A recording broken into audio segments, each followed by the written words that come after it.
नमस्कार दोस्तों, मैं राजकुमार मौर्य प्रखर इंडिया यूट्यूब मंच पे आपका स्वागत है। 2027 में यूपी में विधानसभा का चुनाव होने जा रहा है।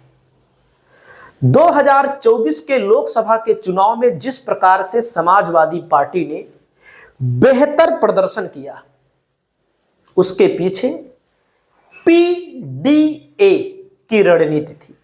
उस पीडीए में पिछड़े भी थे, अगड़े भी थे, अल्पसंख्यक भी थे और दलित भी थे।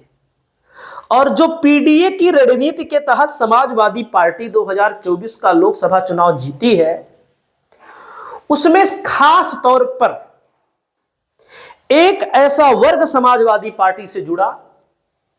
भाई, लोग कहते हैं, विपक्षी पार्टियां कहती हैं यादव मुसलमान की पार्टी है, लेकिन समाजवादी पार्टी यादव मुसलमान की पार्टी नहीं है।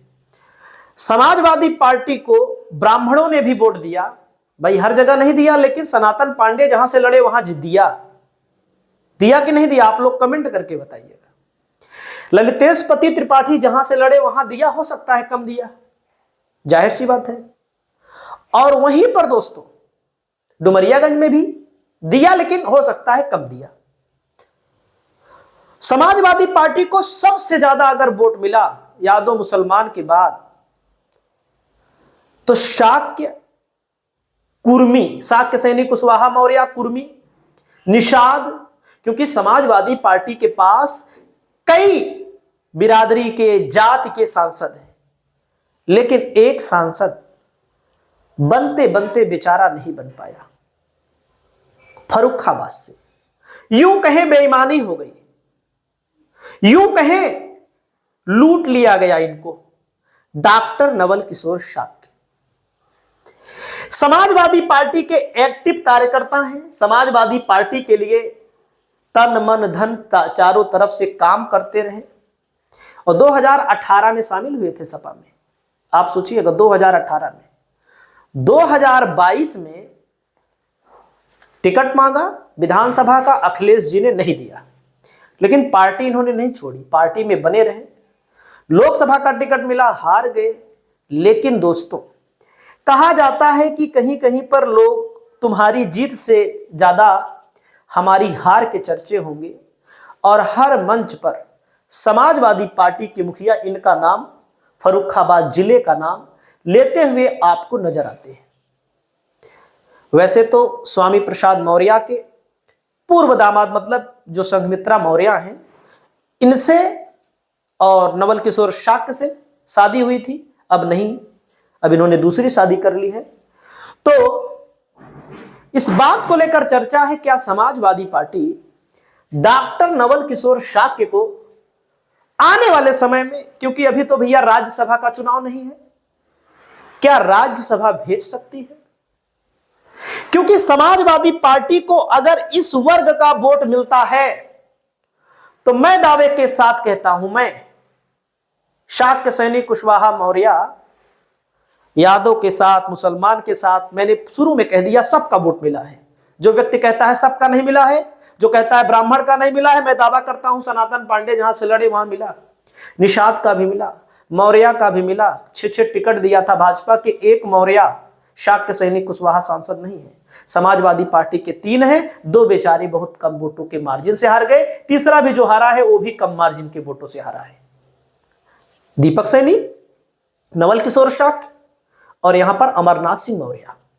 तो ऐसी चर्चा है कि समाजवादी पार्टी आने वाले समय में, जब राज्यसभा का चुनाव होगा या जब राज्यसभा का चुनाव होगा, समाजवादी पार्टी इनको राज्यसभा भेज सकती है, या समाजवादी पार्टी इनको आने वाले 2027 के चुनाव में किसी मजबूत सीट से बीजेपी के किसी कद्दावर नेता के खिलाफ मैदान में उतारने जा रही है।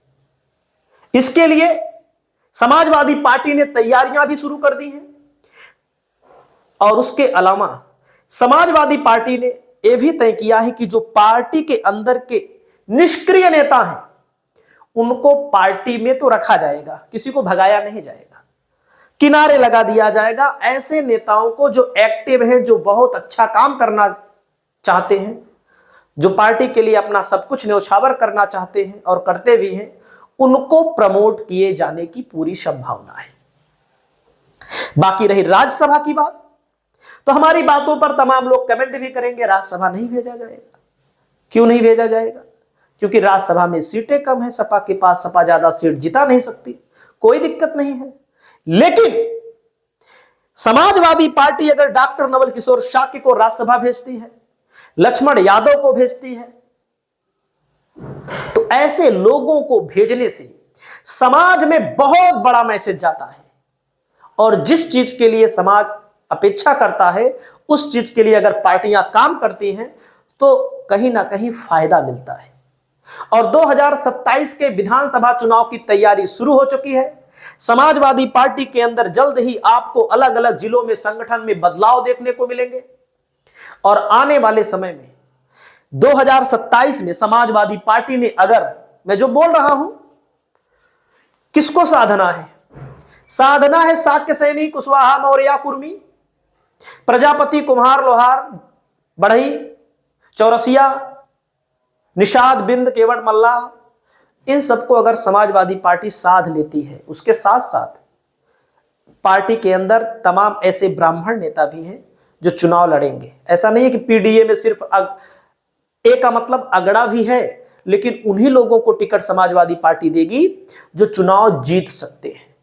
वो चाहे ठाकुर हो, चाहे ब्राह्मण हो, चाहे मौर्य हो, चाहे यादव हो। मैं तो कहता हूं यादव को थोड़ा किनारे करिए। किनारे का मतलब है एकदम से किनारे नहीं, क्योंकि यादव समाज को मैं देख रहा हूं लगातार त्याग तपस्या करने के लिए तैयार है और भारतीय जनता पार्टी को हराने के लिए खुद त्याग कर रहा है।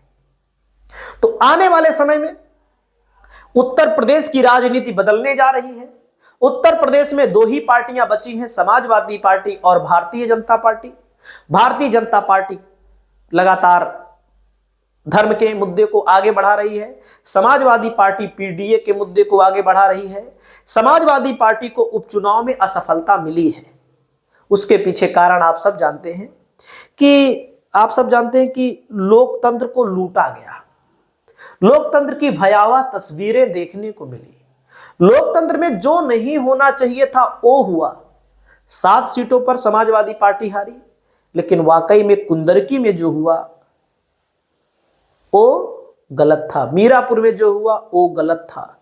बाकी कटेहरी, मझवा, कुंदरकी, मीरापुर 2027 के चुनाव में ये लोग चुनाव जीत लेंगे। देख लीजिएगा, जो सीटें मैं बता रहा हूं, फूलपुर भी जीत लेंगे। फूलपुर में भी हर सीट जीत लेंगे, इक्का दुक्का छोड़कर गाजियाबाद। खैर के बारे में हम ज्यादा बात नहीं कर सकते हैं। तो आने वाले समय में समाजवादी पार्टी डॉक्टर नवल किशोर शाक्य को राज्यसभा भेज सकती है। आपकी क्या राय है? भेजना चाहिए कि नहीं भेजना चाहिए? कमेंट करके बताइएगा। नमस्कार।